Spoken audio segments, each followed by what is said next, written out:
Hola chicos, esta noche comenzamos con algo un poco menos académico y mucho más herbal.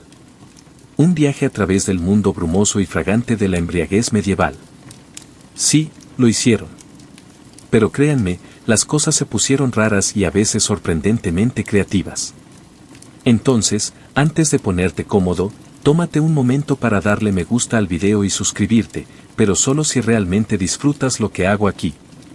Y déjame saber en los comentarios desde donde nos estás sintonizando y qué hora es para ti. Siempre es fascinante ver quién se une a nosotros desde todo el mundo. Ahora, atenúe las luces, tal vez encienda un ventilador para obtener ese suave zumbido de fondo y emprendamos juntos el viaje de esta noche. Es tentador imaginar la Edad Media como un desfile lúgubre y embarrado de monjes, plagas y patatas.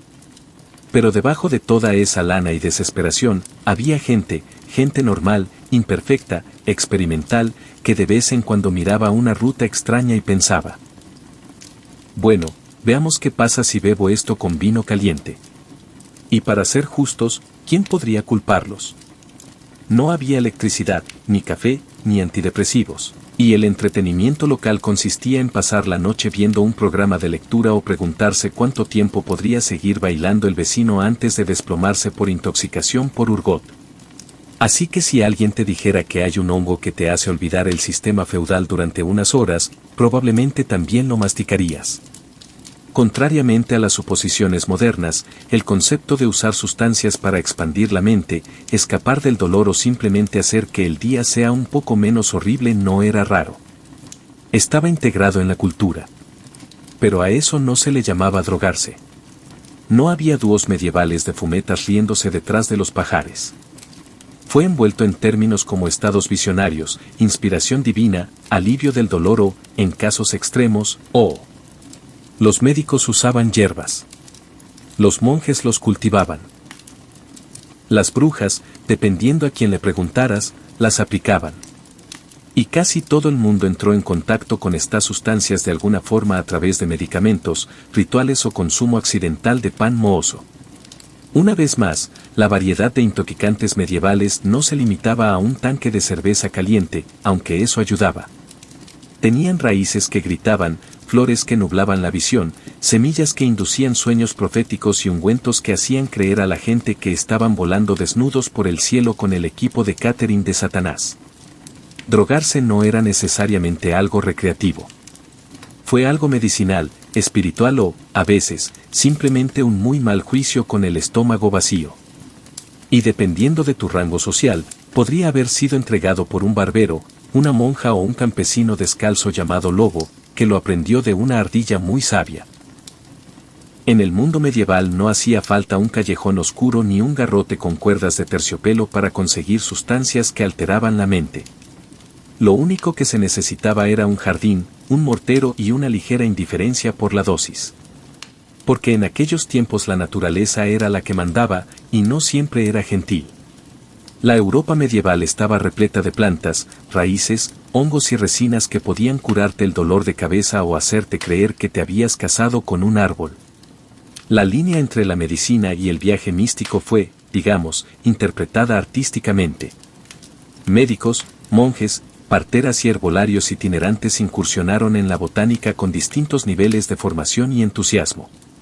Si querías algo que te dejara inconsciente, que te calmara los nervios o que te hiciera ver a Dios en tu sopa, tenían opciones. Tomemos como ejemplo el beleño. Esta planta era como la versión de la naturaleza de la ruleta rusa. Debidamente preparado, alivió el dolor y provocó el sueño. Si no se preparó adecuadamente, se presentó un conjunto completamente nuevo de problemas, como convulsiones y un fuerte deseo de quitarse los zapatos mientras corría por el bosque gritando. O mandrágora. La raíz tenía una forma vagamente parecida a la de una figura humana. La leyenda decía que gritaba cuando lo sacaban del suelo, un ruido tan letal que podía matar a un hombre. De todos modos, eso no impidió que la gente lo desenterrara, generalmente atándolo a un perro y quedándose lejos. La ingestión de mandre podría inducir pérdida de conocimiento, visiones y, en un buen día, sueños proféticos. En un mal día, bueno, ya no necesitarías hierbas. Luego estaba Belladona, también conocida como belladona, que es exactamente el tipo de nombre que grita tal vez no. Se utilizaba para dilatar las pupilas por motivos de belleza, pero también para tratar el dolor, provocar alucinaciones y, en ocasiones, la muerte. El autocuidado medieval era un asunto audaz. Estas hierbas a menudo se combinaban en tés, tinturas, aceites o esos famosos ungüentos para volar que abordaremos pronto. Y no siempre se consumían voluntariamente.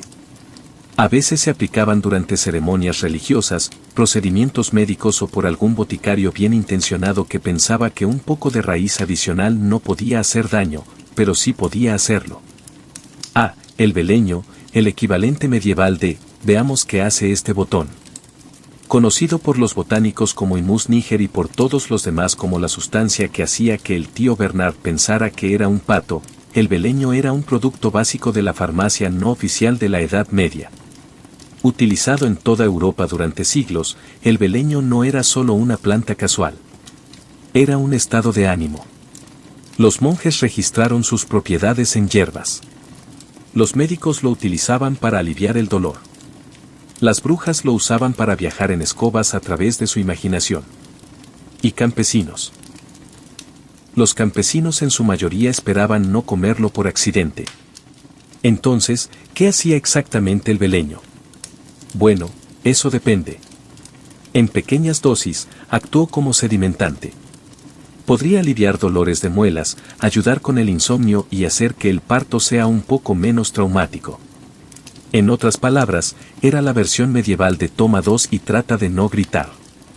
Pero en dosis mayores o en un momento inoportuno, el beleño puede provocar delirio, alucinaciones, agitación desenfrenada y, en algunos casos, una conversación sincera con un nabo que creías que era tu abuela fallecida.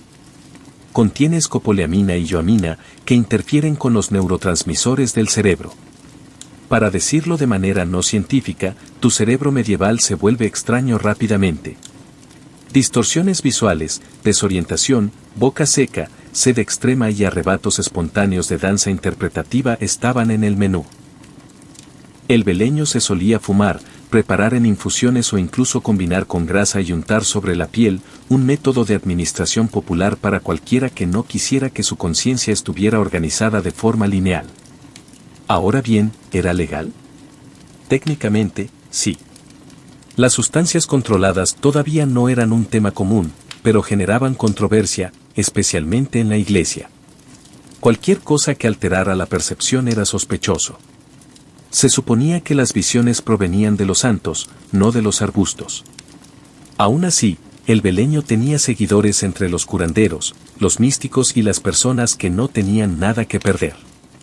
Incluso llegó a aparecer en recetas de cerveza antes de ser prohibido en favor de aditivos más seguros como el lúpulo. Pocas plantas en el mundo medieval fueron tan temidas, veneradas y dramáticamente incomprendidas como mandre, una raíz tan potente y con una forma extrañamente humana que desató una mezcla de bati, folclore y pánico absoluto. La mandrágora, conocida botánicamente como Mandreora aecinarum, estaba asociada con el sueño, las alucinaciones, la fertilidad y una alta probabilidad de tener visiones místicas o de despertarse en una zanja junto a una cabra confundida. De cualquier manera, algo pasó. Los herbolarios medievales creían que la raíz, que a menudo se parecía a una figura humana rechoncha y contorsionada, contenía poderosas propiedades mágicas y medicinales. Era un sedativo, un anestésico, un afrodisíaco y, según algunos, un conducto hacia los sueños proféticos. Podrías servirlo en vino para calmar el dolor.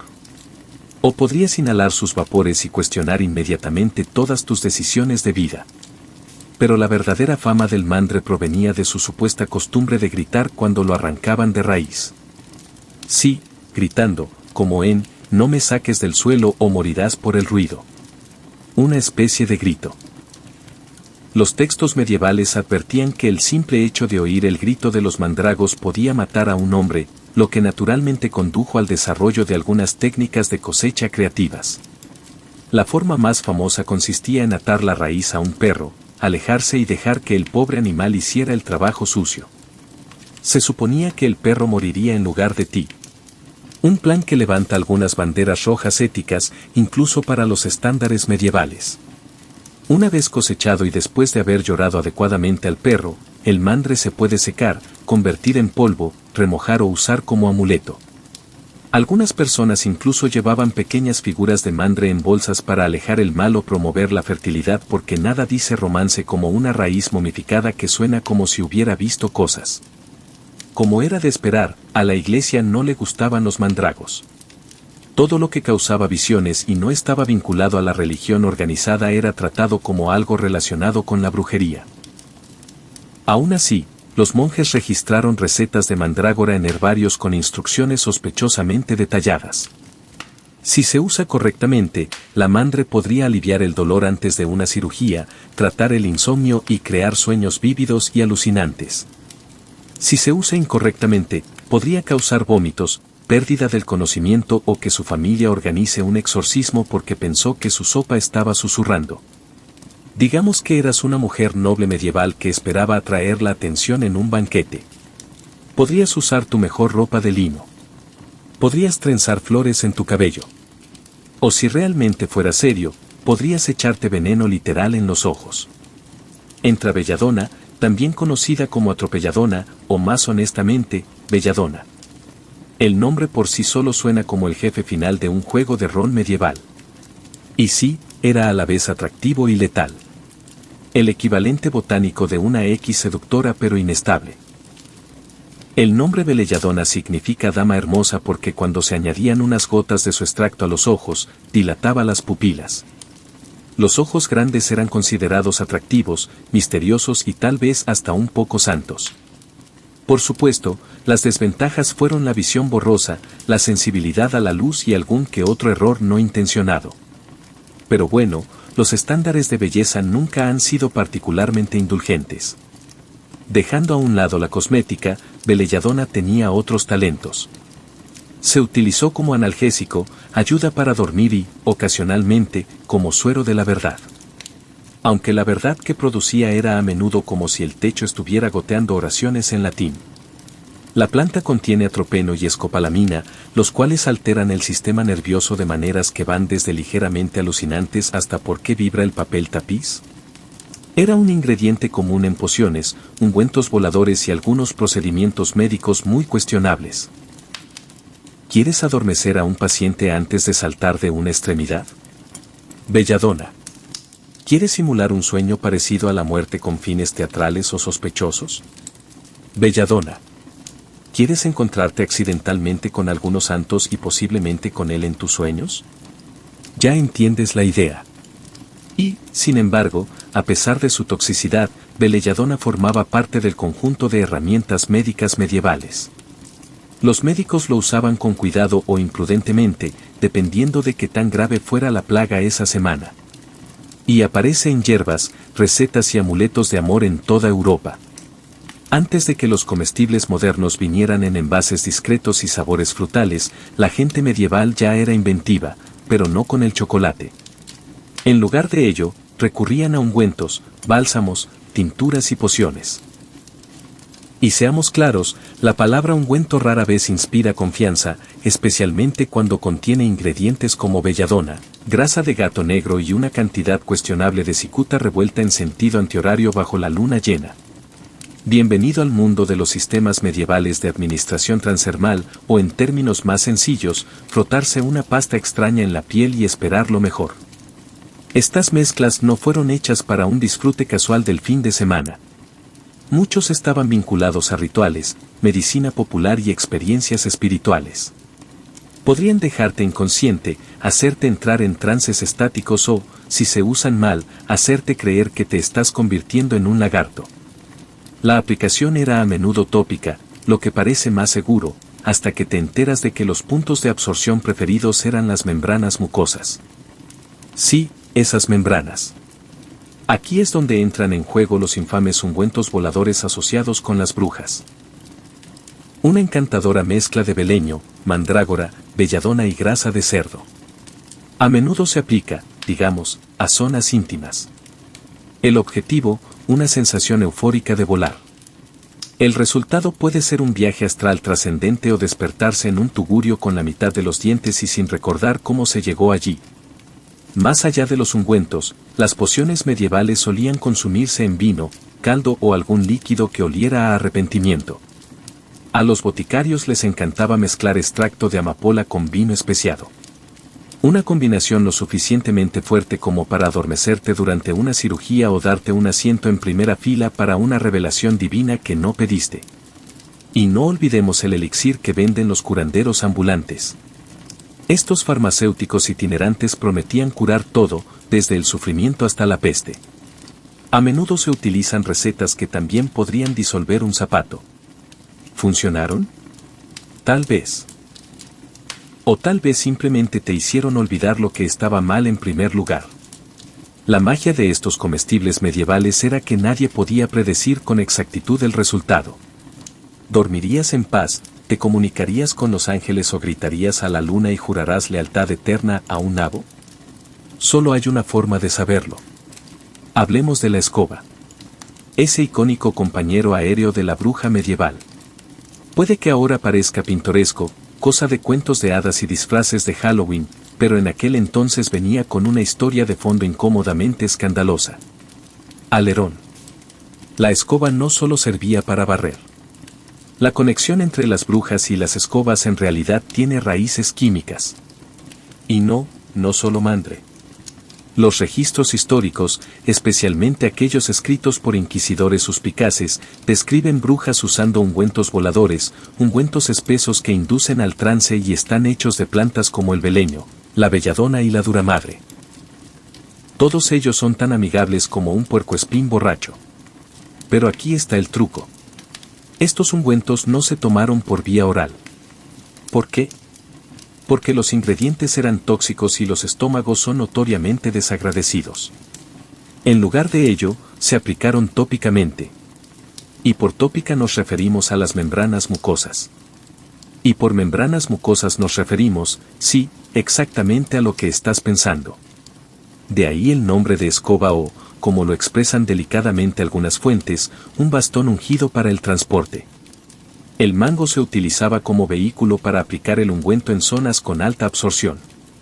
No es exactamente PG, pero es muy efectivo. En cuestión de minutos, los usuarios reportaron haber tenido visiones de volar por el cielo nocturno, asistir a festines con él o simplemente flotar sobre el pueblo como el dron más confundido del mundo. Por supuesto, eran alucinaciones, pero en una época en la que la medicina, la magia y el misticismo compartían un mismo lecho, nadie lo cuestionaba mucho. Los inquisidores y teólogos tomaron nota, por supuesto, no porque estuvieran interesados en la farmacología, sino porque veían el volar como evidencia de asociación con demonios, lo cual es irónico considerando que las alucinaciones eran inducidas químicamente y profundamente poco confiables. Pero ¿cuándo ha necesitado la justicia medieval pruebas?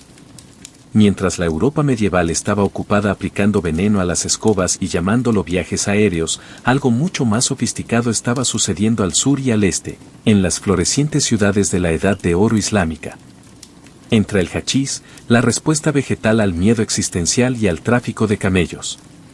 El hachís, derivado de la resina de cannabis, se utilizaba ampliamente en regiones como Persia, Egipto y el Levante. Y a diferencia del enfoque europeo de frotarse el codo y encontrarse con Satanás, los eruditos, místicos y médicos islámicos realmente documentaron sus efectos con un nivel de detalle que sugiere pruebas de campo.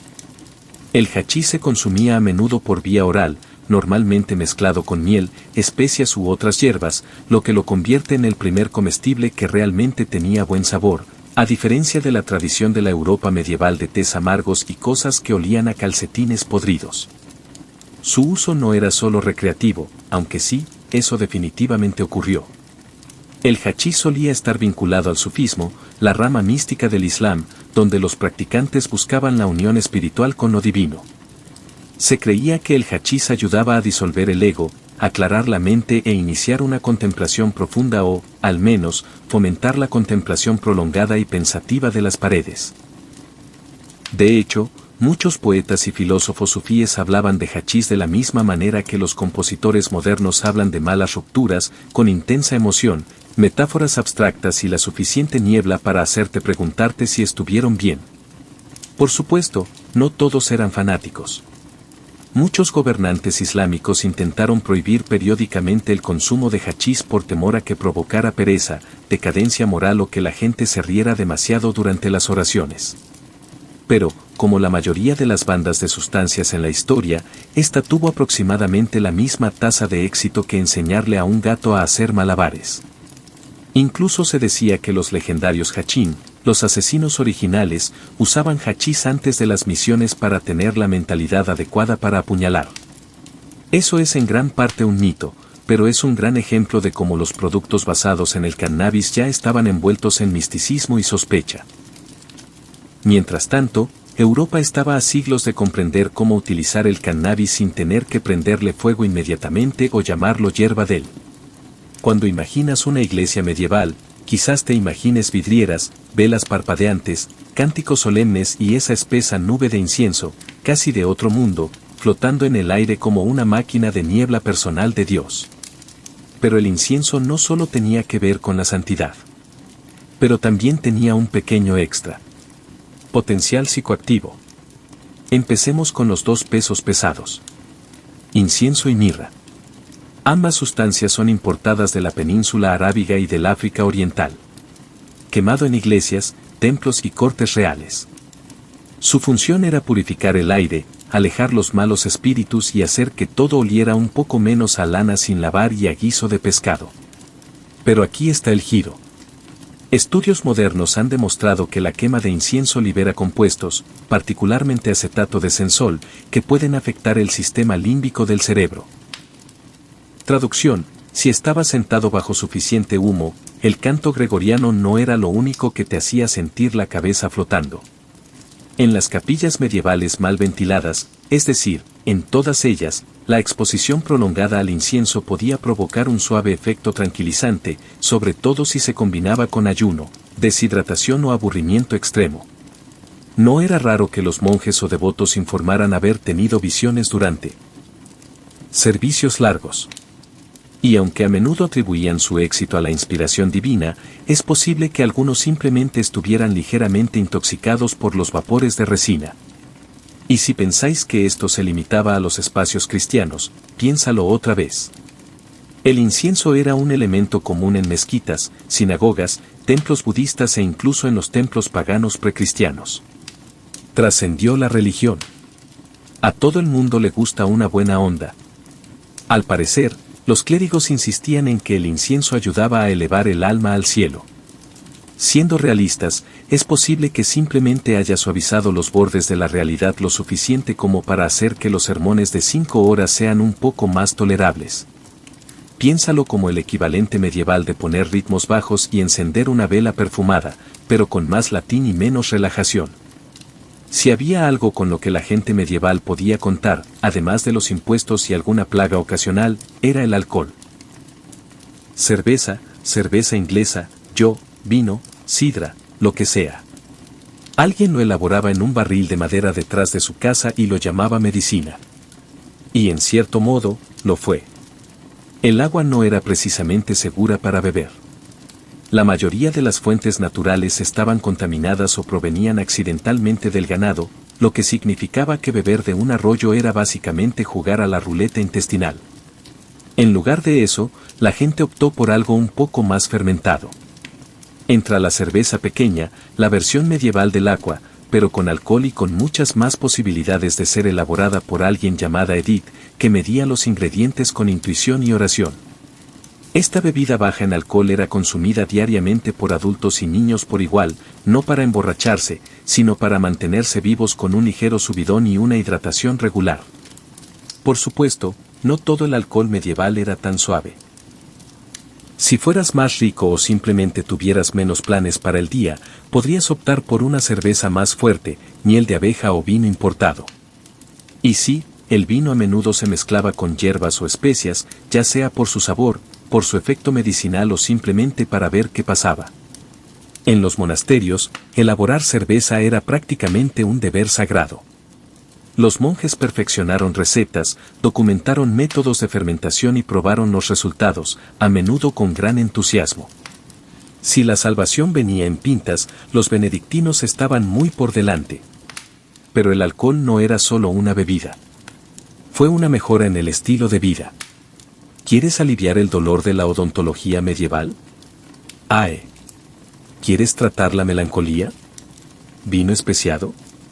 ¿Quieres olvidar que vives en una cabaña con corrientes de aire junto a otras 6 personas y una gallina extremadamente prejuiciosa? Meade, tabernas, bares y cervecerías de carretera sirvieron como consultorios terapéuticos medievales, solo que con más gritos.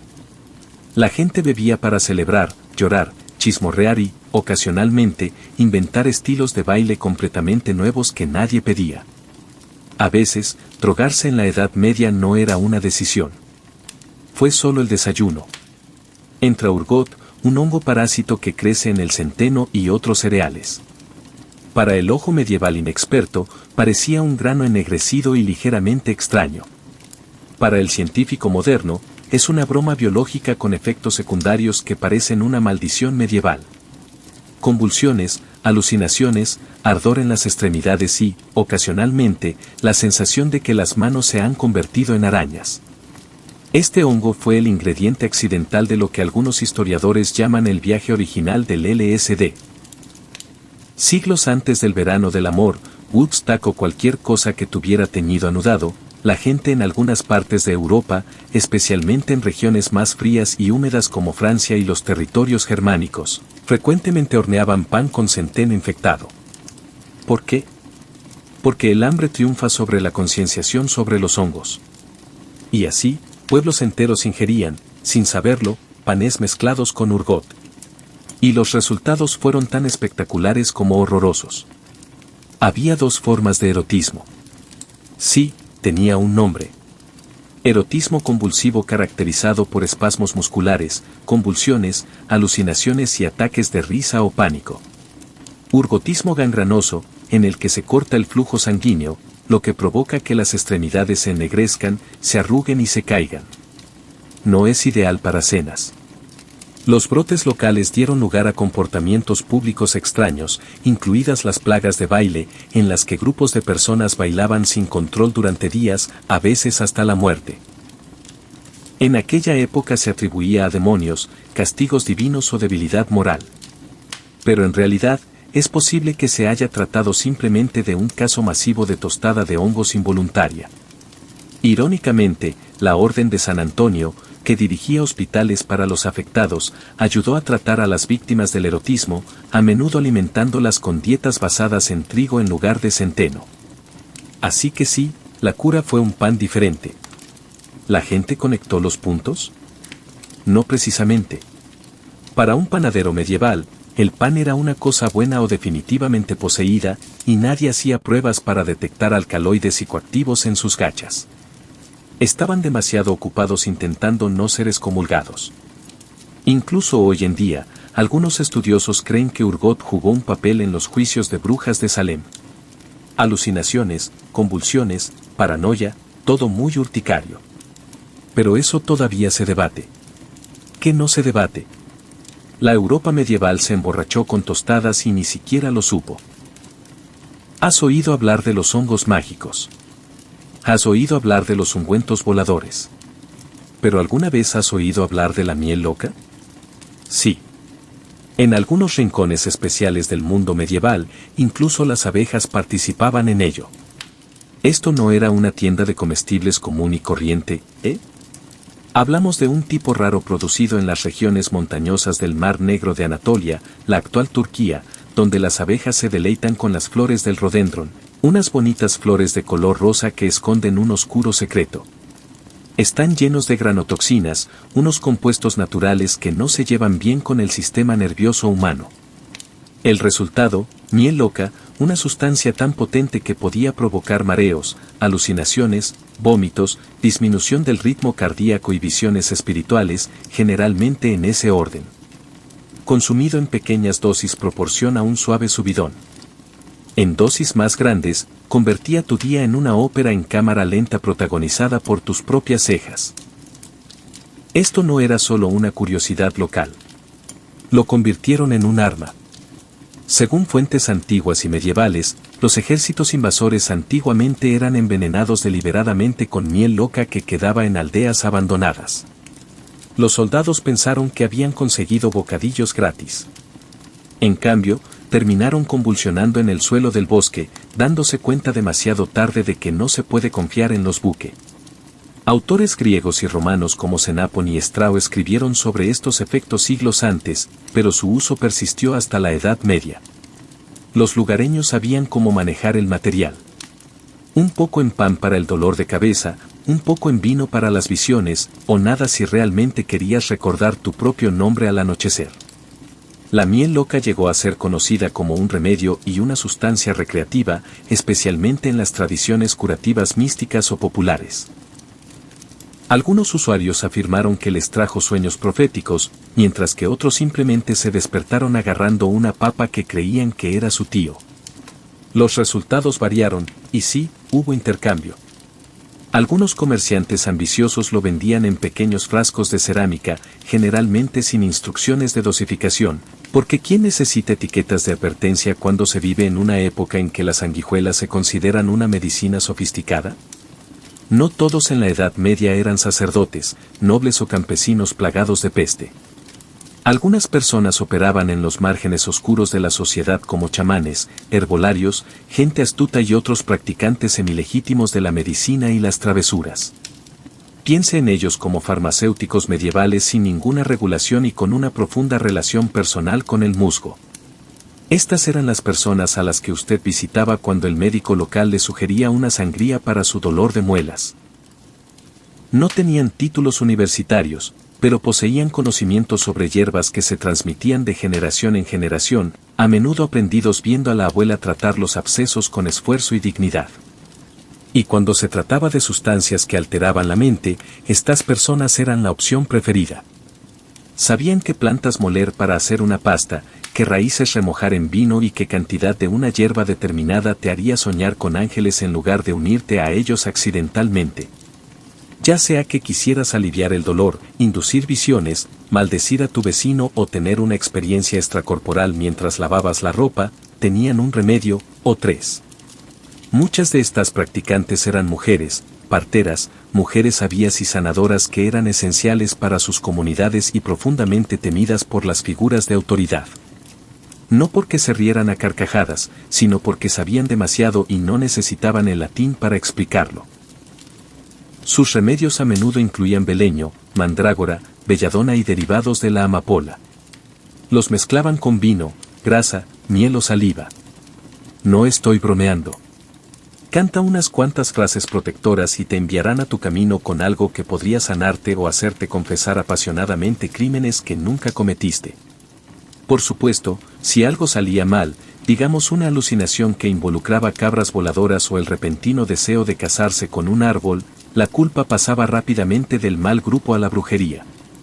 La iglesia y las autoridades locales tenían un ojo puesto en estas personas y el otro ojo se movía nerviosamente. Aún así, las comunidades dependían de ellos. Cuando tu hijo tenía fiebre, cuando te dolían las articulaciones o cuando necesitabas contactar a un pariente fallecido para preguntar dónde había escondido el dinero del alquiler, estas eran las personas a las que recurrías. No eran médicos. No eran sacerdotes. Fueron los influencers originales del bienestar underground. Así que, después de todo, los ungüentos, las infusiones, las raíces, los ungüentos, el incienso, las abejas y el pan cuestionable, todavía queda una gran pregunta. ¿Cómo se sentían realmente las personas medievales al drogarse? La respuesta: en conflicto. Profundamente, hilarantemente conflictivo. Para algunos, especialmente los curanderos y herbolarios, las sustancias que alteraban la mente eran una herramienta práctica. Si aliviaba el dolor, calmaba una mente febril o hacía que el parto fuera un 1% menos horrible, era bienvenido. Esto era medicina y no una travesura. Claro, el paciente podría comenzar a recitar salmos al revés o insistir en que el gato estaba hablando francés, pero si la hinchazón bajaba, éxito. Luego estaban los usuarios espirituales, monjes, místicos y aquellos que incursionaban en la comunicación divina. Para ellos, las alucinaciones no eran señales de alerta. Fueron revelaciones. Las visiones eran signos de santidad, no síntomas. Si mirabas al vacío y el vacío te susurraba en latín, estabas en el camino rápido hacia la santidad o al menos a conseguir tu propio mural en la capilla. Pero la intención importaba. ¿Drogarse por accidente? Bien. Colocarse para ver a Jesús. Aceptable. Colocarse para coquetear con un demonio cabra. Ahora tenemos un problema. Ahí es donde intervino la Iglesia, etiquetando ciertas sustancias y a sus usuarios como sospechosos en el mejor de los casos y heréticos en el peor. Cualquier cosa asociada con la pérdida de control, ya sea intoxicación, trance o honestidad incómoda, levantó las cejas entre los clericales. Los santos podían tener visiones. Los campesinos probablemente solo estaban poseídos.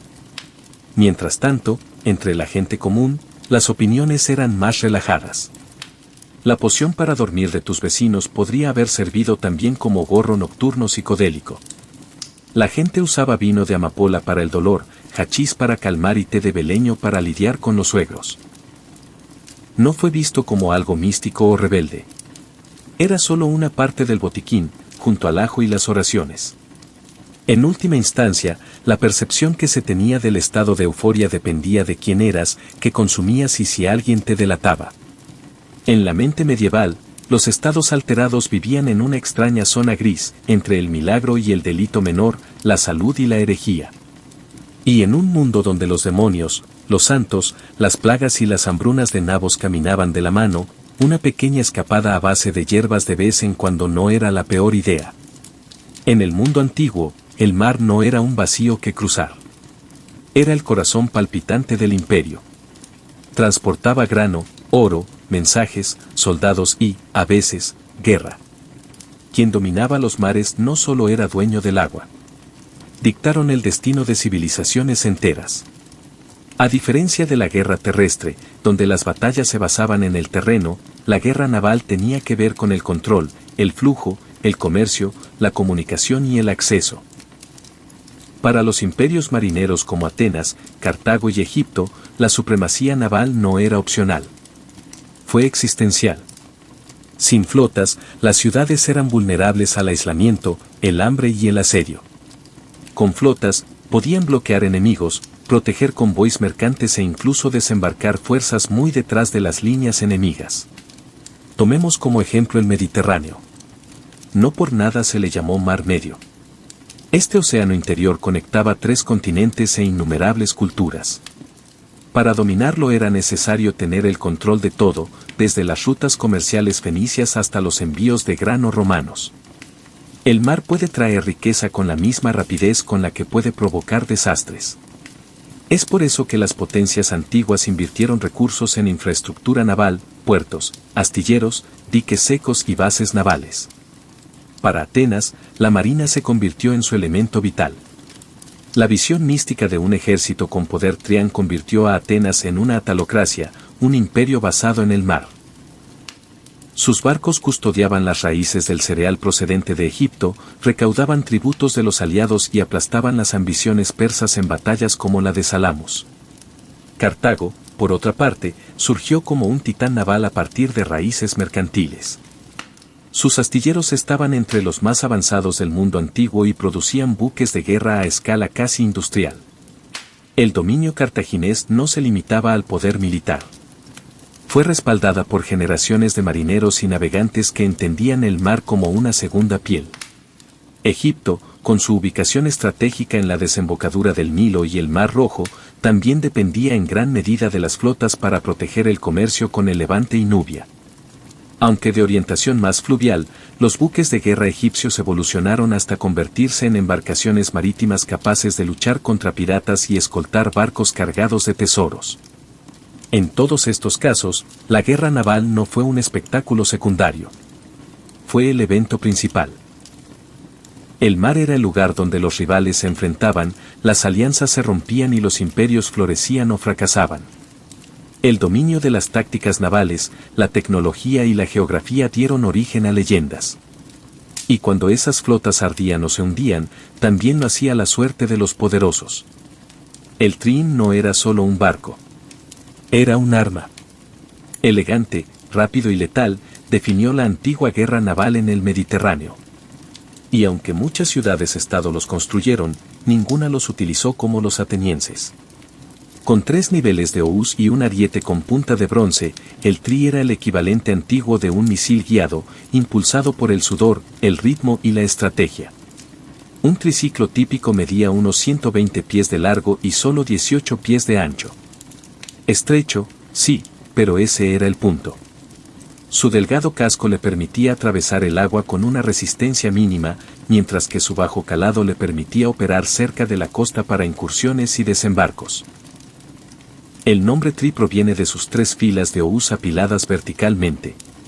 Estos tampoco eran remeros al azar.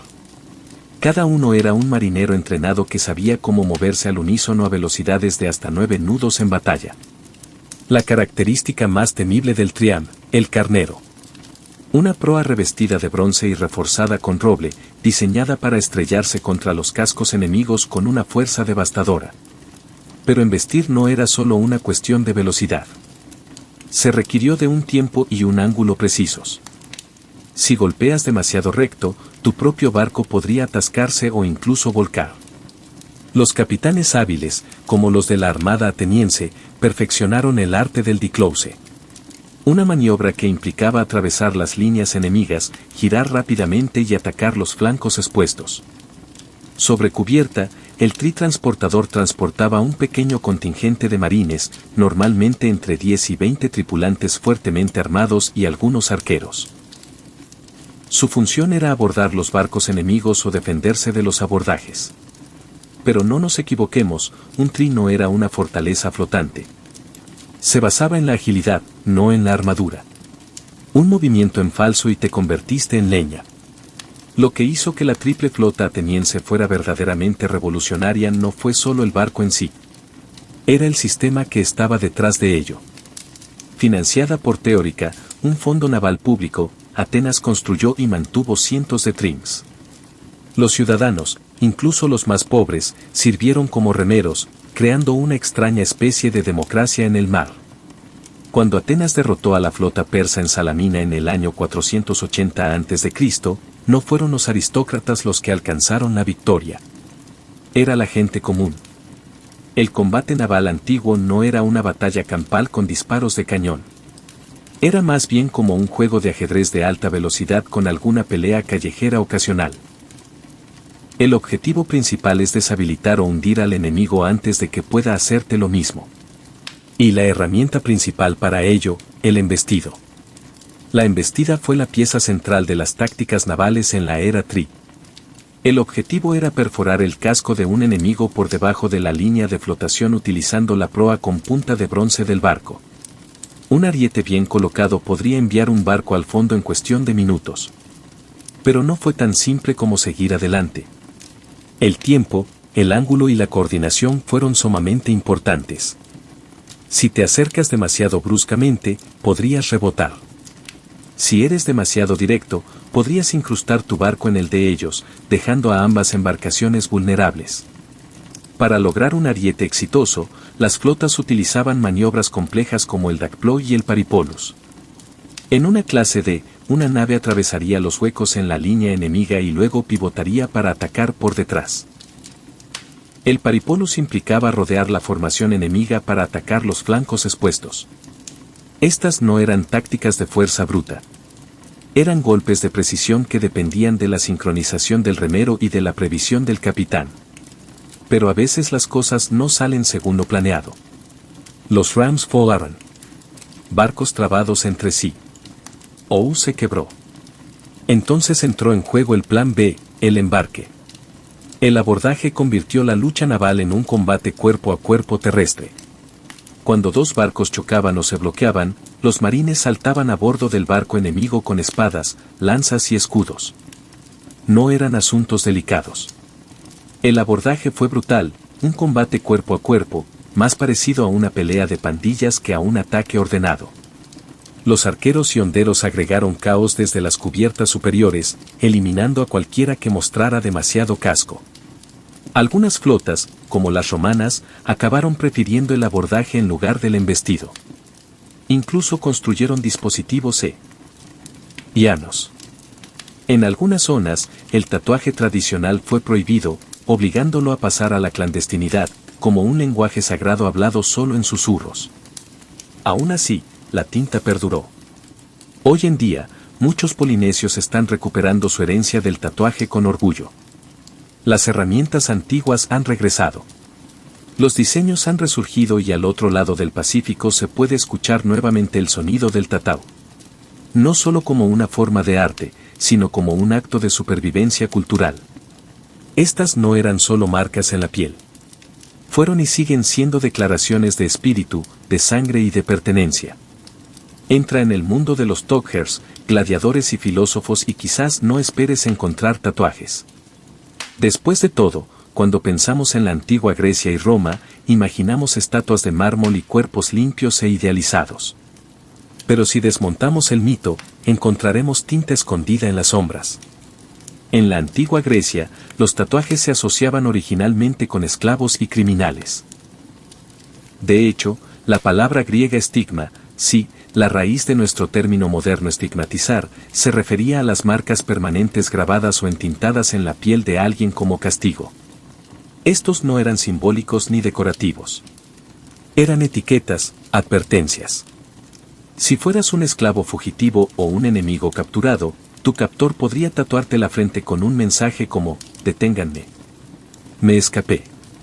Una letra escarlata permanente grabada en la piel. Los romanos, pragmáticos como siempre, tomaron prestada esta idea y la llevaron más allá. Los soldados del ejército romano, especialmente los de legiones especializadas, solían ser tatuados para marcar su lealtad, una especie de placa de identificación atada a la carne. Pero también usaban tatuajes para marcar a gladiadores, esclavos y prisioneros de guerra. No se trataba de identidad. Se trataba de propiedad.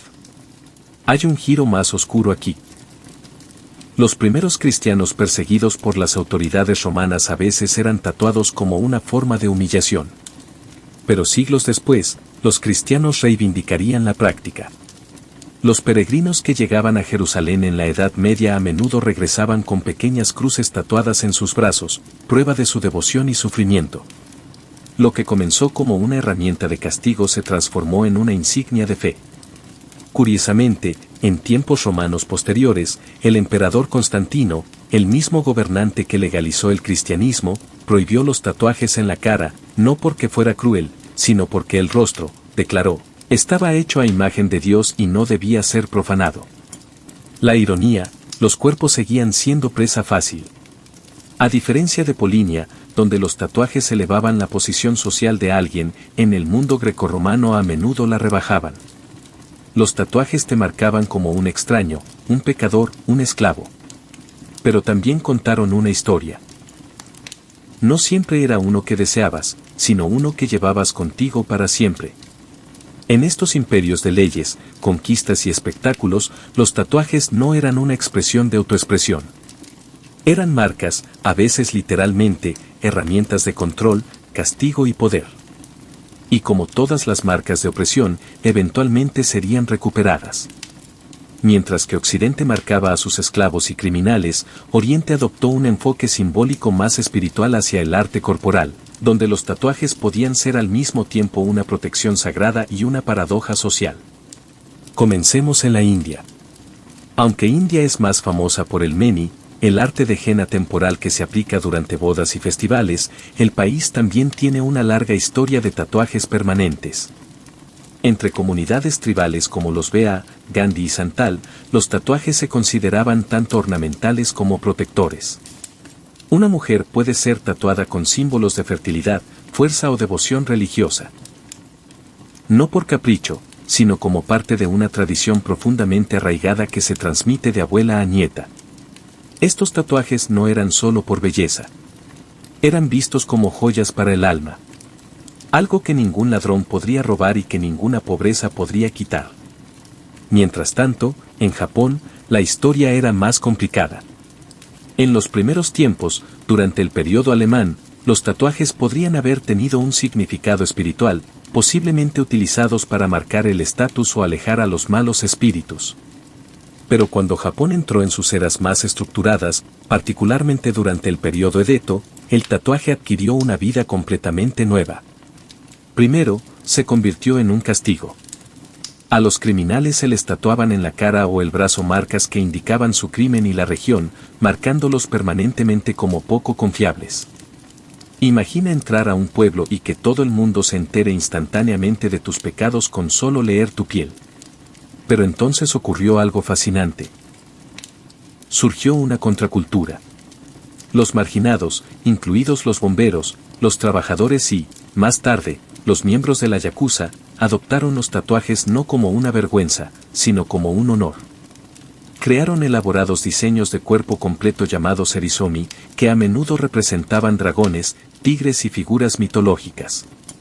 Eran obras maestras talladas en la carne durante cientos de horas de dolor. Cada diseño contaba una historia, una leyenda personal escrita bajo el juicio de la sociedad. Al mismo tiempo, los peregrinos budistas en el sudeste asiático desarrollaron tatuajes Sakyan, diseños geométricos y escrituras parlamentarias que se creía que ofrecían protección, fortaleza y bendiciones espirituales. Estos eran administrados por monjes que utilizaban varillas afiladas de bambú o de acero y siempre acompañados de suerte y oración. En Oriente, los tatuajes podían ser sagrados o tabú, sagrados o criminales. Todo dependía de quién los usara y por qué. Pero una cosa era segura. En estas culturas la piel nunca estuvo en silencio. Hablaba de poder, castigo, oración y orgullo. A medida que el Imperio Romano dio paso al surgimiento del cristianismo, la aguja del tatuaje, que alguna vez fue un símbolo de identidad o castigo, comenzó a desaparecer del mundo occidental. ¿Por qué? Porque a los ojos de la Iglesia el cuerpo ya no era solo carne. Era un templo. Y los templos aparentemente no fueron hechos para que se hicieran. En algunas zonas, el tatuaje tradicional fue prohibido, obligándolo a pasar a la clandestinidad, como un lenguaje sagrado hablado solo en susurros. Aún así, la tinta perduró. Hoy en día, muchos polinesios están recuperando su herencia del tatuaje con orgullo. Las herramientas antiguas han regresado. Los diseños han resurgido y al otro lado del Pacífico se puede escuchar nuevamente el sonido del tatau. No solo como una forma de arte, sino como un acto de supervivencia cultural. Estas no eran solo marcas en la piel. Fueron y siguen siendo declaraciones de espíritu, de sangre y de pertenencia. Entra en el mundo de los talkers, gladiadores y filósofos y quizás no esperes encontrar tatuajes. Después de todo, cuando pensamos en la antigua Grecia y Roma, imaginamos estatuas de mármol y cuerpos limpios e idealizados. Pero si desmontamos el mito, encontraremos tinta escondida en las sombras. En la antigua Grecia, los tatuajes se asociaban originalmente con esclavos y criminales. De hecho, la palabra griega estigma, sí, la raíz de nuestro término moderno estigmatizar, se refería a las marcas permanentes grabadas o entintadas en la piel de alguien como castigo. Estos no eran simbólicos ni decorativos. Eran etiquetas, advertencias.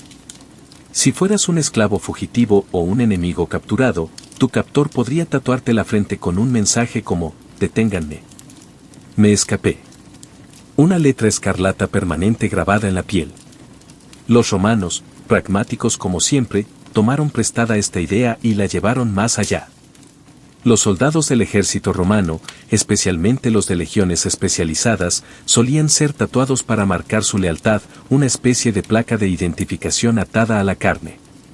Pero también usaban tatuajes para marcar a gladiadores, esclavos y prisioneros de guerra. No se trataba de identidad. Se trataba de propiedad. Hay un giro más oscuro aquí. Los primeros cristianos perseguidos por las autoridades romanas a veces eran tatuados como una forma de humillación. Pero siglos después, los cristianos reivindicarían la práctica. Los peregrinos que llegaban a Jerusalén en la Edad Media a menudo regresaban con pequeñas cruces tatuadas en sus brazos, prueba de su devoción y sufrimiento. Lo que comenzó como una herramienta de castigo se transformó en una insignia de fe. Curiosamente, en tiempos romanos posteriores, el emperador Constantino, el mismo gobernante que legalizó el cristianismo, prohibió los tatuajes en la cara, no porque fuera cruel, sino porque el rostro, declaró, estaba hecho a imagen de Dios y no debía ser profanado. La ironía, los cuerpos seguían siendo presa fácil. A diferencia de Polinia, donde los tatuajes elevaban la posición social de alguien, en el mundo grecorromano a menudo la rebajaban. Los tatuajes te marcaban como un extraño, un pecador, un esclavo. Pero también contaron una historia. No siempre era uno que deseabas, sino uno que llevabas contigo para siempre. En estos imperios de leyes, conquistas y espectáculos, los tatuajes no eran una expresión de autoexpresión. Eran marcas, a veces literalmente, herramientas de control, castigo y poder. Y como todas las marcas de opresión, eventualmente serían recuperadas. Mientras que Occidente marcaba a sus esclavos y criminales, Oriente adoptó un enfoque simbólico más espiritual hacia el arte corporal, donde los tatuajes podían ser al mismo tiempo una protección sagrada y una paradoja social. Comencemos en la India. Aunque India es más famosa por el meni, el arte de henna temporal que se aplica durante bodas y festivales, el país también tiene una larga historia de tatuajes permanentes. Entre comunidades tribales como los Bea, Gandhi y Santal, los tatuajes se consideraban tanto ornamentales como protectores. Una mujer puede ser tatuada con símbolos de fertilidad, fuerza o devoción religiosa. No por capricho, sino como parte de una tradición profundamente arraigada que se transmite de abuela a nieta. Estos tatuajes no eran solo por belleza. Eran vistos como joyas para el alma. Algo que ningún ladrón podría robar y que ninguna pobreza podría quitar. Mientras tanto, en Japón, la historia era más complicada. En los primeros tiempos, durante el periodo alemán, los tatuajes podrían haber tenido un significado espiritual, posiblemente utilizados para marcar el estatus o alejar a los malos espíritus. Pero cuando Japón entró en sus eras más estructuradas, particularmente durante el periodo Edo, el tatuaje adquirió una vida completamente nueva. Primero, se convirtió en un castigo. A los criminales se les tatuaban en la cara o el brazo marcas que indicaban su crimen y la región, marcándolos permanentemente como poco confiables. Imagina entrar a un pueblo y que todo el mundo se entere instantáneamente de tus pecados con solo leer tu piel. Pero entonces ocurrió algo fascinante. Surgió una contracultura. Los marginados, incluidos los bomberos, los trabajadores y, más tarde, los miembros de la Yakuza, adoptaron los tatuajes no como una vergüenza, sino como un honor. Crearon elaborados diseños de cuerpo completo llamados erizomi, que a menudo representaban dragones, tigres y figuras mitológicas. Eran obras maestras talladas en la carne durante cientos de horas de dolor. Cada diseño contaba una historia, una leyenda personal escrita bajo el juicio de la sociedad. Al mismo tiempo, los peregrinos budistas en el sudeste asiático desarrollaron tatuajes sakyán, diseños geométricos y escrituras parlamentarias que se creía que ofrecían protección, fortaleza y bendiciones espirituales. Estos eran administrados por monjes que utilizaban varillas afiladas de bambú o de acero y siempre acompañados de suerte y oración. En Oriente, los tatuajes podían ser sagrados o tabú, sagrados o criminales. Todo dependía de quién los usara y por qué. Pero una cosa era segura. En estas culturas la piel nunca estuvo en silencio. Hablaba de poder, castigo, oración y orgullo. A medida que el Imperio Romano dio paso al surgimiento del cristianismo, la aguja del tatuaje, que alguna vez fue un símbolo de identidad o castigo, comenzó a desaparecer del mundo occidental. ¿Por qué? Porque a los ojos de la Iglesia el cuerpo ya no era solo carne. Era un templo. Y los templos aparentemente no fueron hechos para que se hicieran garabatos en ellos. Los primeros cristianos tenían una relación compleja con los tatuajes.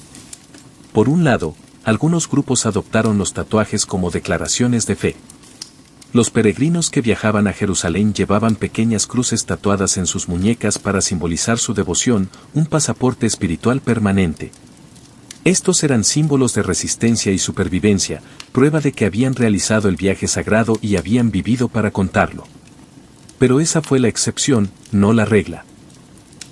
A principios de la Edad Media, el mensaje dominante que provenía de las autoridades religiosas era claro.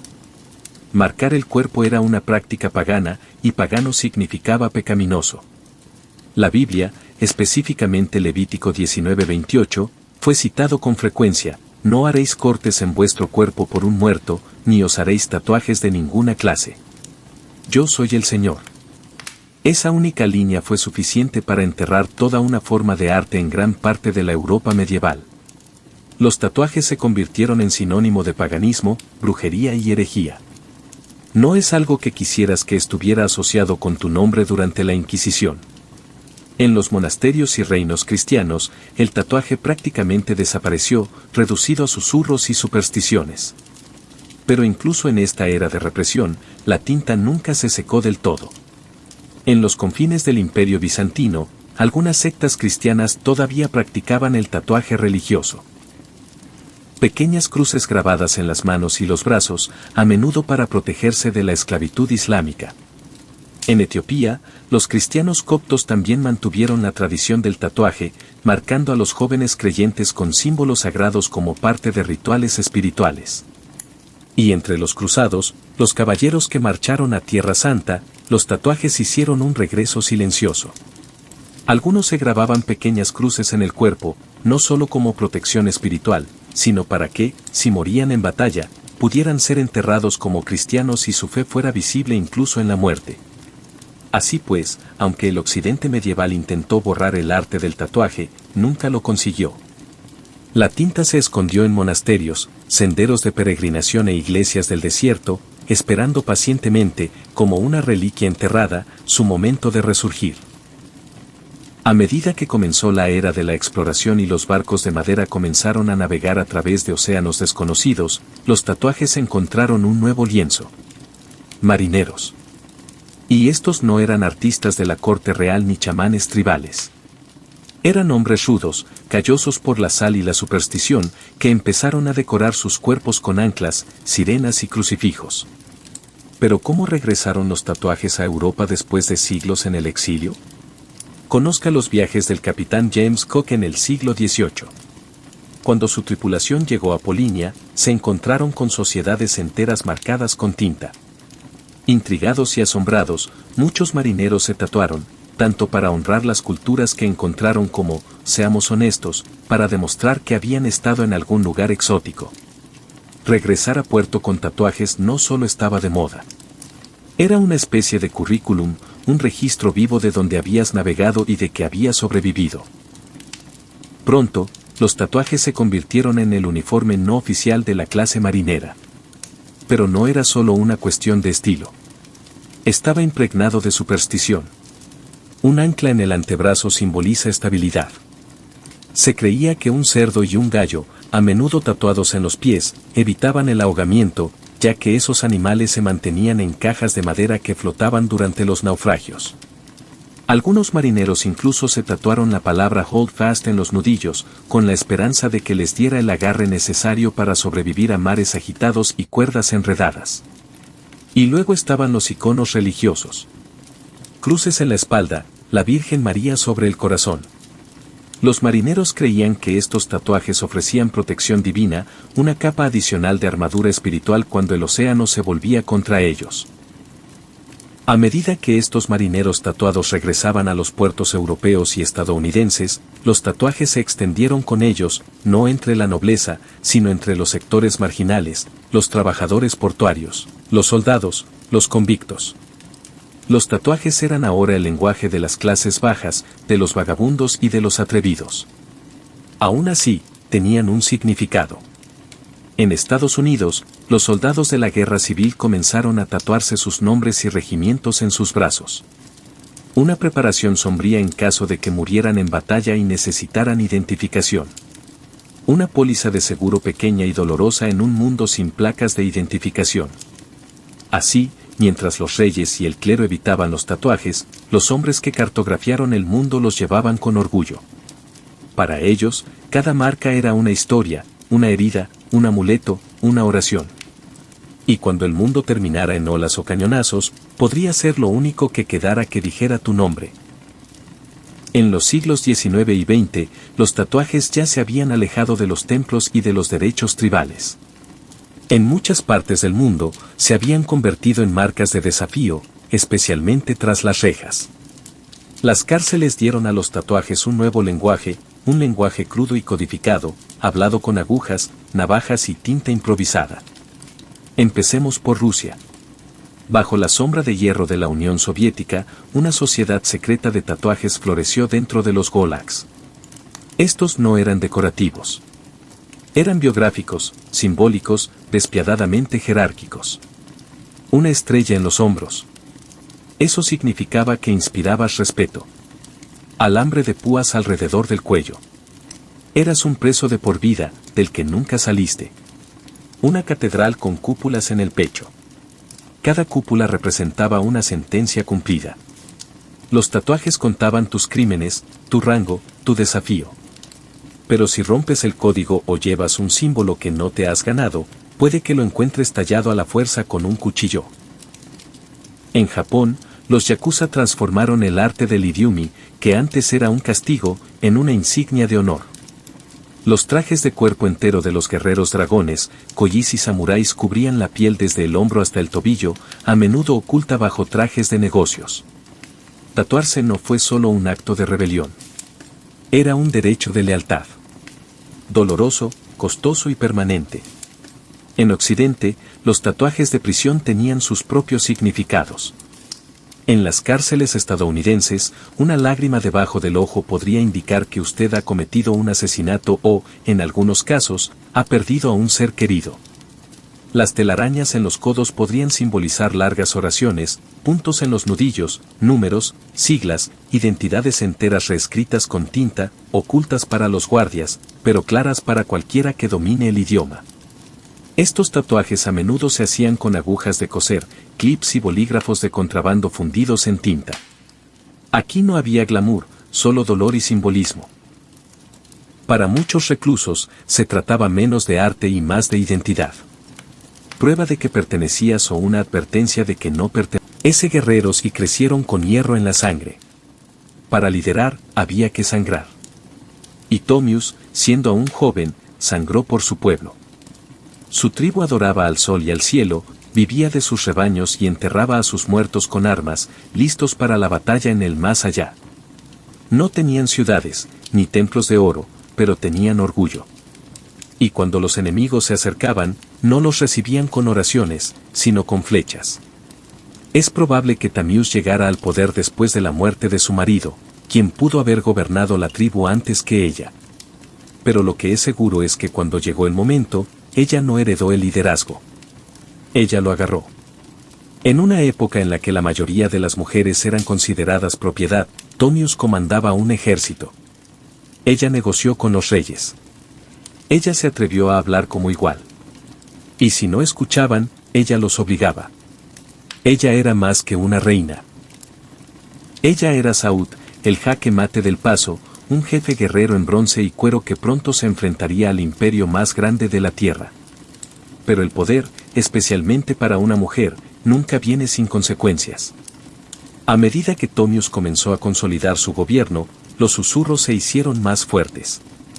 Al otro lado de las montañas, hacia el sur, un rey observaba. Su nombre era Ciro el Grande y quería más. El escenario estaba preparado, el viento aullaba y Tomius, hija de guerreros, pronto entraría en la leyenda. Mientras Tomius reinaba en las escaleras abiertas más al sur, un tipo diferente de poder estaba surgiendo. Estructurado, imperial, implacable. Ciro el Grande, fundador del imperio Acmínida, ya había conquistado Lidia en el oeste y Babilonia en el sur. Sus estandartes ondeaban sobre desiertos, montañas y ciudades donde los idiomas cambiaban cada pocos días de viaje. Pero Cyrus no había terminado. Fue un constructor de imperios, y todo constructor, tarde o temprano, mira el horizonte. Para Cyrus, los masajes eran una amenaza envuelta en oportunidad. No eran ricos en oro ni en ciudades, pero controlaban la frontera noreste, y eso significaba acceso a tierras, recursos y rutas comerciales clave. Lo más importante es que el día del masaje tenía algo que ningún imperio podía permitirse ignorar. Orgullo. Y el orgullo, a los ojos de Ciro, podía doblarse o romperse. Pero Cyrus también sabía que la fuerza bruta no siempre era el mejor primer paso. Tenía reputación de inteligente, diplomático y estratega. Así que intentó un enfoque diferente, uno que los reyes antes que él habían utilizado para disolver amenazas sin una sola gota de sangre. Él propuso matrimonio. Según fuentes antiguas, especialmente Heródoto, Ciro envió enviados a Tamiro ofreciéndole una alianza a través del matrimonio. En el papel, era un matrimonio real. El gran rey de Persia y la reina guerrera de Majete. Pero Tomius no era ingenuo. Ella vio la propuesta tal como era. No es una oferta de amor ni de asociación, sino un intento calculado de absorber a su gente sin luchar. Ella se negó. Y ese rechazo no sentó nada bien en los pasillos de Pipirus.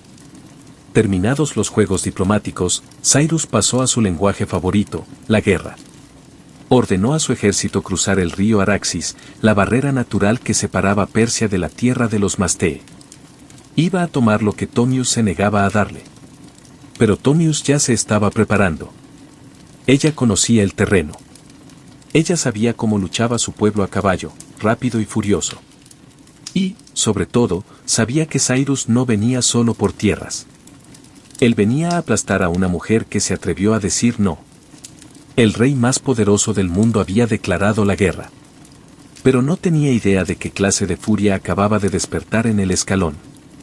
Ciro el Grande, maestro estratega y experimentado conquistador, creía que podía burlarnos. Se había enfrentado a reyes, aplastado ciudades y sometido naciones.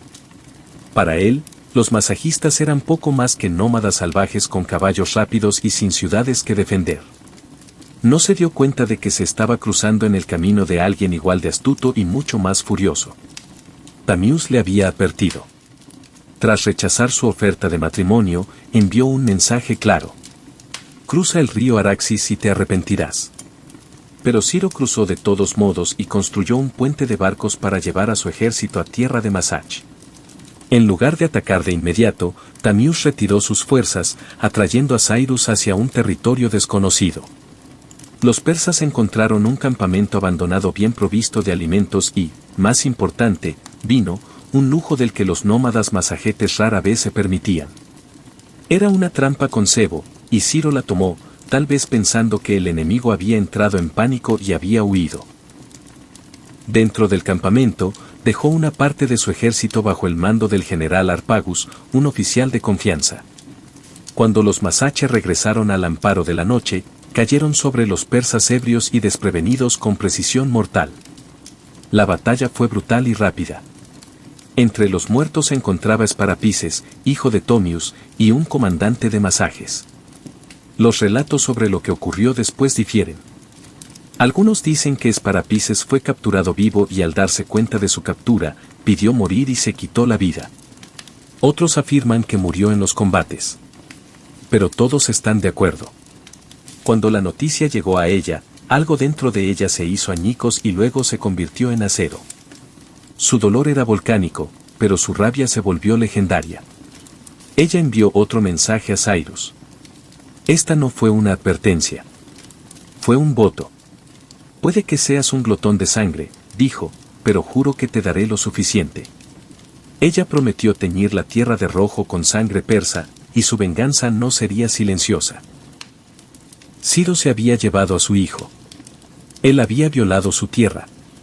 Ahora no se encontraría con ese guerreros y crecieron con hierro en la sangre. Para liderar, había que sangrar. Y Tomius, siendo aún joven, sangró por su pueblo. Su tribu adoraba al sol y al cielo, vivía de sus rebaños y enterraba a sus muertos con armas, listos para la batalla en el más allá. No tenían ciudades, ni templos de oro, pero tenían orgullo. Y cuando los enemigos se acercaban, no los recibían con oraciones, sino con flechas. Es probable que Tamius llegara al poder después de la muerte de su marido, quien pudo haber gobernado la tribu antes que ella. Pero lo que es seguro es que cuando llegó el momento, ella no heredó el liderazgo. Ella lo agarró. En una época en la que la mayoría de las mujeres eran consideradas propiedad, Tomius comandaba un ejército. Ella negoció con los reyes. Ella se atrevió a hablar como igual. Y si no escuchaban, ella los obligaba. Ella era más que una reina. Ella era Saud, el jaque mate del paso, un jefe guerrero en bronce y cuero que pronto se enfrentaría al imperio más grande de la Tierra. Pero el poder, especialmente para una mujer, nunca viene sin consecuencias. A medida que Thomius comenzó a consolidar su gobierno, los susurros se hicieron más fuertes. Al otro lado de las montañas, hacia el sur, un rey observaba. Su nombre era Ciro el Grande y quería más. El escenario estaba preparado, el viento aullaba y Thomius, hija de guerreros, pronto entraría en la leyenda. Mientras Thomius reinaba en las escaleras abiertas más al sur, un tipo diferente de poder estaba surgiendo. Estructurado, imperial, implacable. Ciro el Grande, fundador del imperio Acmínida, ya había conquistado Lidia en el oeste y Babilonia en el sur. Sus estandartes ondeaban sobre desiertos, montañas y ciudades donde los idiomas cambiaban cada pocos días de viaje. Pero Cyrus no había terminado. Fue un constructor de imperios, y todo constructor, tarde o temprano, mira el horizonte. Para Cyrus, los masajes eran una amenaza envuelta en oportunidad. No eran ricos en oro ni en ciudades, pero controlaban la frontera noreste, y eso significaba acceso a tierras, recursos y rutas comerciales clave. Lo más importante es que el día del masaje tenía algo que ningún imperio podía permitirse ignorar. Orgullo. Y el orgullo, a los ojos de Ciro, podía doblarse o romperse. Pero Cyrus también sabía que la fuerza bruta no siempre era el mejor primer paso. Tenía reputación de inteligente, diplomático y estratega.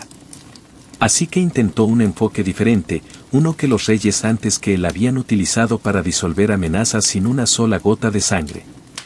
Él propuso matrimonio. Según fuentes antiguas, especialmente Heródoto, Ciro envió enviados a Tamiro ofreciéndole una alianza a través del matrimonio. En el papel, era un matrimonio real. El gran rey de Persia y la reina guerrera de Magete. Pero Thomius no era ingenuo. Ella vio la propuesta tal como era. No es una oferta de amor ni de asociación, sino un intento calculado de absorber a su gente sin luchar. Ella se negó. Y ese rechazo no sentó nada bien en los pasillos de Pipirus. Terminados los juegos diplomáticos, Cyrus pasó a su lenguaje favorito, la guerra. Ordenó a su ejército cruzar el río Araxis, la barrera natural que separaba Persia de la tierra de los Mastee. Iba a tomar lo que Thomius se negaba a darle. Pero Thomius ya se estaba preparando. Ella conocía el terreno. Ella sabía cómo luchaba su pueblo a caballo, rápido y furioso. Y, sobre todo, sabía que Cyrus no venía solo por tierras. Él venía a aplastar a una mujer que se atrevió a decir no. El rey más poderoso del mundo había declarado la guerra. Pero no tenía idea de qué clase de furia acababa de despertar en el escalón. Ciro el Grande, maestro estratega y experimentado conquistador, creía que podía burlarnos. Se había enfrentado a reyes, aplastado ciudades y sometido naciones. Para él, los masajistas eran poco más que nómadas salvajes con caballos rápidos y sin ciudades que defender. No se dio cuenta de que se estaba cruzando en el camino de alguien igual de astuto y mucho más furioso. Thomius le había advertido. Tras rechazar su oferta de matrimonio, envió un mensaje claro. Cruza el río Araxis y te arrepentirás. Pero Ciro cruzó de todos modos y construyó un puente de barcos para llevar a su ejército a tierra de Masach. En lugar de atacar de inmediato, Thomius retiró sus fuerzas, atrayendo a Cyrus hacia un territorio desconocido. Los persas encontraron un campamento abandonado bien provisto de alimentos y, más importante, vino, un lujo del que los nómadas masajetes rara vez se permitían. Era una trampa con cebo, y Ciro la tomó, tal vez pensando que el enemigo había entrado en pánico y había huido. Dentro del campamento, dejó una parte de su ejército bajo el mando del general Harpagus, un oficial de confianza. Cuando los masaches regresaron al amparo de la noche, cayeron sobre los persas ebrios y desprevenidos con precisión mortal. La batalla fue brutal y rápida. Entre los muertos se encontraba Esparapices, hijo de Thomius, y un comandante de masajes. Los relatos sobre lo que ocurrió después difieren. Algunos dicen que Esparapices fue capturado vivo y al darse cuenta de su captura, pidió morir y se quitó la vida. Otros afirman que murió en los combates. Pero todos están de acuerdo. Cuando la noticia llegó a ella, algo dentro de ella se hizo añicos y luego se convirtió en acero. Su dolor era volcánico, pero su rabia se volvió legendaria. Ella envió otro mensaje a Cyrus. Esta no fue una advertencia. Fue un voto. Puede que seas un glotón de sangre, dijo, pero juro que te daré lo suficiente. Ella prometió teñir la tierra de rojo con sangre persa, y su venganza no sería silenciosa. Ciro se había llevado a su hijo. Él había violado su tierra. Ahora no se encontraría con la reina de la masa, sino con la madre de un guerrero caído, y el último rostro que vería en su vida. La próxima batalla no sería una escaramuza. Sería una ejecución. El sol se alzaba sobre las llanuras como una espada afilada y cegadora. Tamira estaba a la cabeza de su ejército, ya no era solo una reina, sino una tormenta que había tomado forma. Sus guerreros, curtidos por la vida nómada, pintaron sus rostros con ceniza y rabia. Ya no se trataba de política. Se trataba de sangre. Cyrus, a pesar de todo su poder, había subestimado el masaje. Supuso que lucharían como las tribus que había conquistado antes. Caótico, descoordinado, fácil de aplastar. Pero Thomius había pasado su vida entre guerreros. Ella sabía cómo golpear, no a ciegas, sino con precisión. Reunió sus fuerzas para un ataque a gran escala contra los invasores persas. Y esta vez, no se contuvo. El lugar de la batalla final se pierde en la historia, devorado por la inmensidad del paso. Pero lo que está claro es que Thomius lanzó un feroz contraataque. Su caballería arrasó las llanuras como una marea de cuchillos. Dispararon flechas desde caballo, se acercaron con hachas y lucharon como quienes no tenían nada que perder. Los persas, curtidos en la batalla, disciplinados y experimentados, no esperaban este nivel de furia organizada. Thomius no se limitó a dirigir sus tropas. Ella luchó junto a ellos. Su presencia en el campo de batalla encendió a sus guerreros como un reguero de pólvora. Cada ataque estaba motivado por la venganza. Cada acusación era una respuesta a la muerte de su hijo. Cyrus intentó mantener la línea, pero ésta se rompió.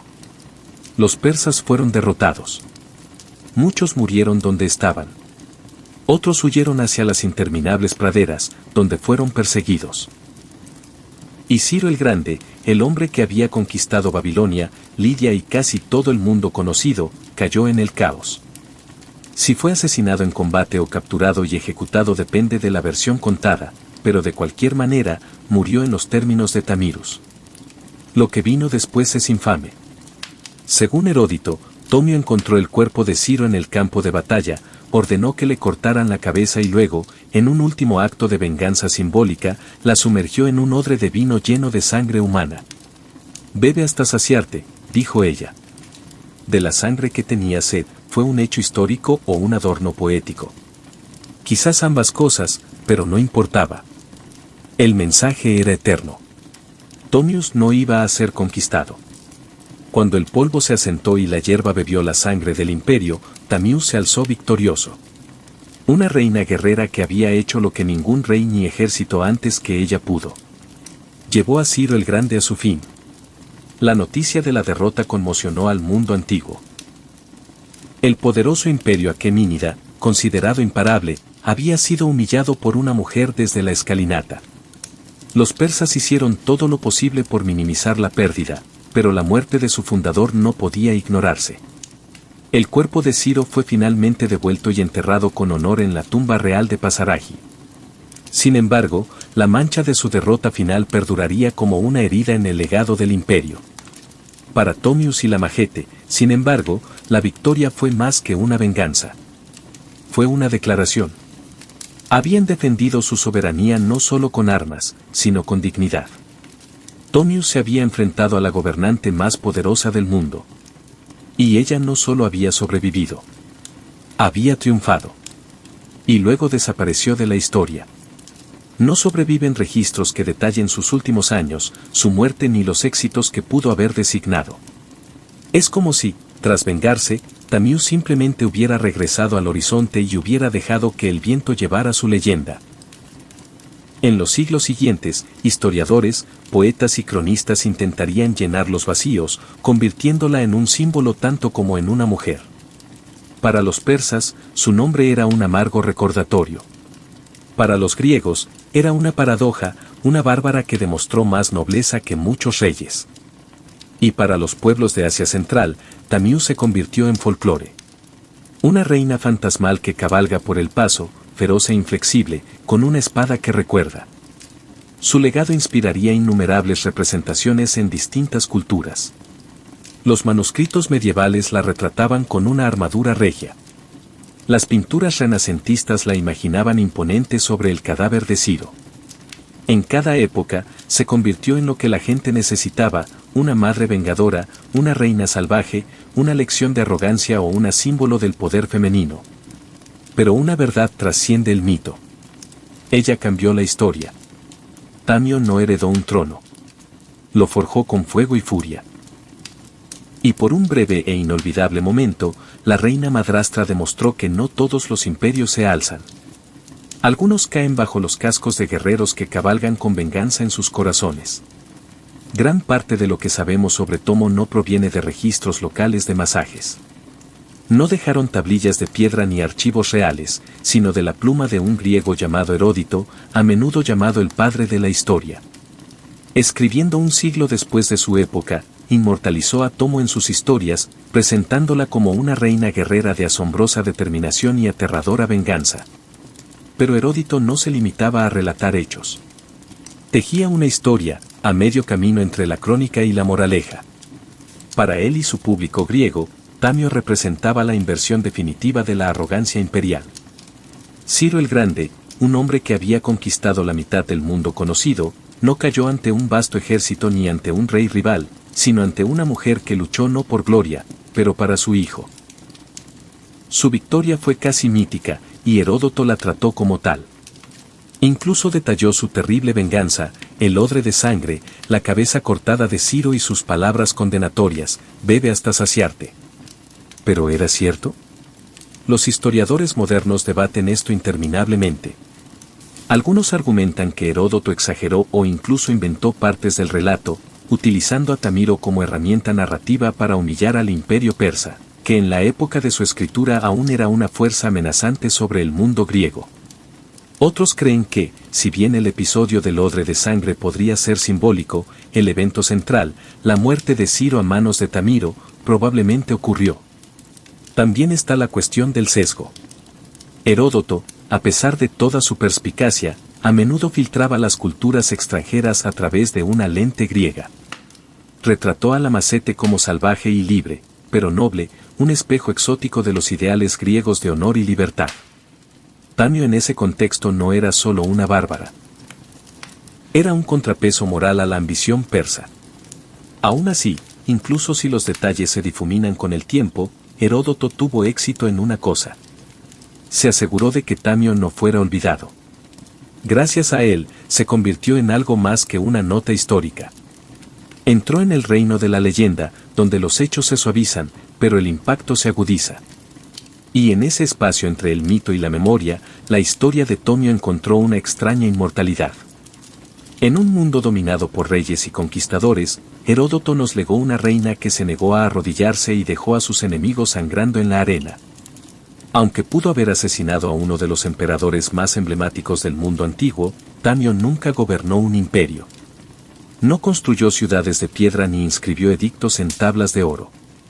Su pueblo, los Mage, eran nómadas, viviendo no junto a muros, sino al ritmo de la tierra, el cielo y el caballo.